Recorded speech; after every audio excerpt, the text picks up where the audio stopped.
をかけた選手が出てきますけど、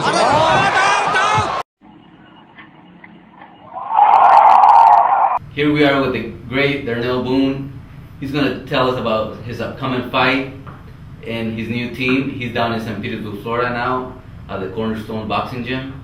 Darnell, welcome. What's going on? It's a pleasure again. No doubt. And tell us a little bit about yourself, the new fight, the new team, how things are going, what do you expect? Tell us about your opponent.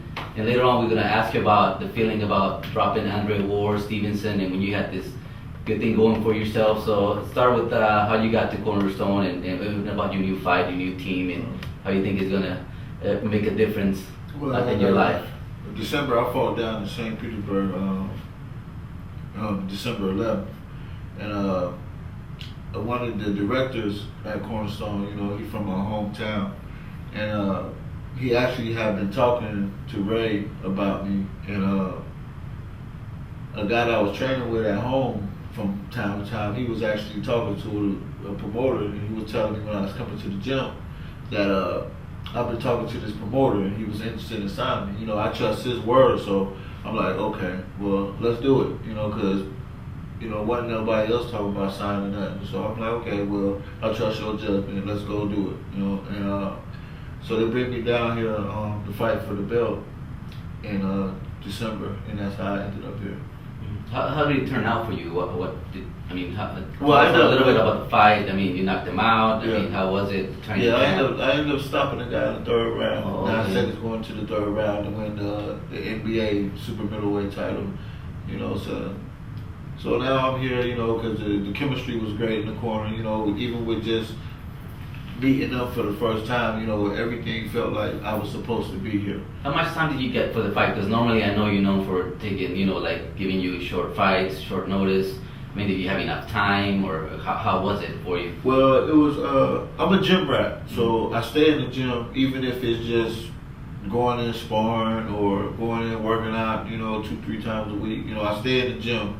So, when I got the call for the fight, I said, okay, well, I'm around weight, so I'm gonna go ahead and take that. But to actually get ready and get the weight down, it was like 2 weeks. Okay. Tell us about your new opponent and you fighting for the belt, and then later we'll get into your history, about Andre Ward and all those good moments that you had. What do you know about your opponent, and how is the new team, your new coach, how is it going to help you to win the title, and what are you doing different than before to know that you're going to be able to accomplish what you're looking for? Well, first off, I'm getting the time and the preparation time to get ready, which I never really had before, so that's going to play a big role. And training camp be going great. James Battle, he knows what he's doing, and just the chemistry me and him have as a whole, it's great. Like I always say, a fighter is only as good as his corner.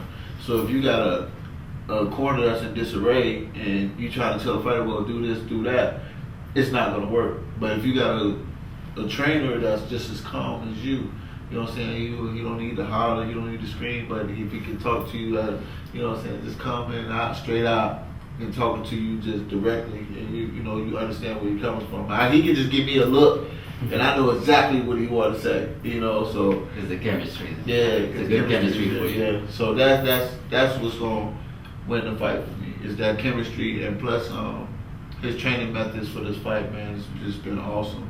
It was challenging at first, but going into the last weeks of camp, everything's been great. What about your opponent? What do you know about him? Is he strong? He's slick? What is his techniques? Have you studied his tapes, or do you know who he is? Well, I watch him, off and on. I don't really know too much about him. He 15-1, 14 knockouts, so he must got some power somewhere. He never fought nobody like me, but that's for sure. He definitely getting treated like a candidate to get to the next level.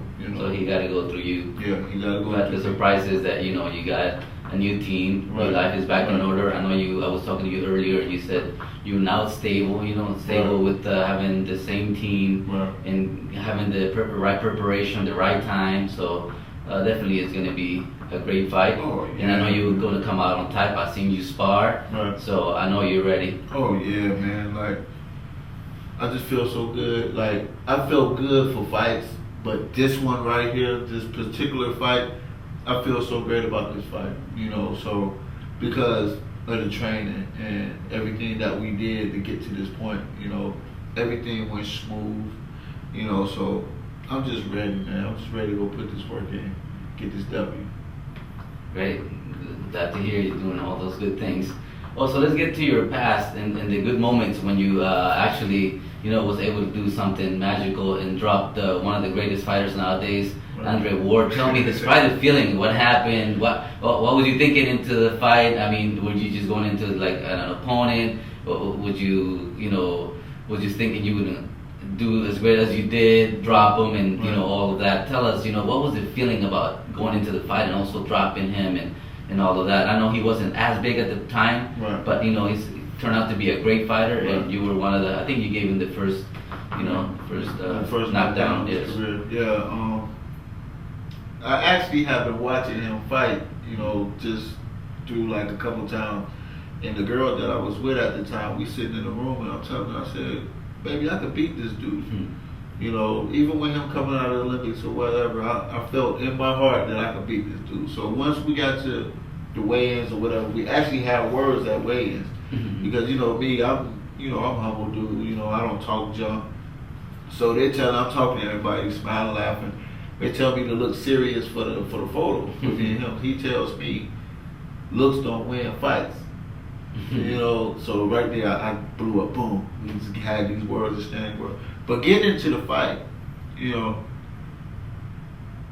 I didn't know I was gonna land that shot. Because I'm still green. I fought him, I was only 6'2", with 10 amateur fights coming in at 6'2", so, and him coming out of the Olympics and having all this going on, But when the shot landed, I'm like, whoa, I didn't even know which corner to go through. I just ran to a corner. Excited. I couldn't believe it. My trainer couldn't believe it at the time. And everybody in the place, it was just like you could hear a pin drop in there. Because did nobody know that was going to happen. I didn't even know. I wouldn't say it was a lucky shot. The place got silent. Yeah, I wouldn't say it was a lucky shot, but I just threw the shot. Because I was coming off my defense and I just threw the shot because he was on me. And by the grace of God, it landed, So what do you think about the fight? I mean, do you think they kind of like went in his favor? They gave him the fight? Yeah, I figure, even if he won 3 rounds, which he didn't dominate the first 3 rounds, but I feel in my heart he won the first rounds. Everybody else say no. But I feel in my heart he won the first rounds. But even though he won the first 3 rounds and I win the second 3, I win with the knockdown. So with him coming out of the Olympics and all that, I think that played into like a factor. Definitely. It's an investment for them, and they're gonna try to protect it. So yeah. How about Stevenson? Tell us about that. Oh man, I love that fight. I know we can go on and on. Man, I love that You're the legend stopper, the legend killer. I know you stopped a lot of guys that were supposed to be coming up, and they, you didn't let them go through. But the Stevenson fight, with him, I think he just underestimated me. He probably looked at my record, I can beat this guy. But he actually was picking with me the whole time. When we getting ready for the fight, day before weigh-ins, day of weigh-ins, and he walking out with one of his friends or something. He said, "You gonna need some good luck for tomorrow?" That sent me in a rage. I said, "It's okay. I'm gonna give you the bomb." Sometimes you have to be careful what you say, So I'm sitting at dinner that night, with an old friend that I had met down in Louisiana that was actually using his ring. He said, "So Boone, you got this tough fight tomorrow. What you gonna do?" I said, "I'm gonna knock him out." Just like that. Because now I'm mad because you've been taunting me this whole time.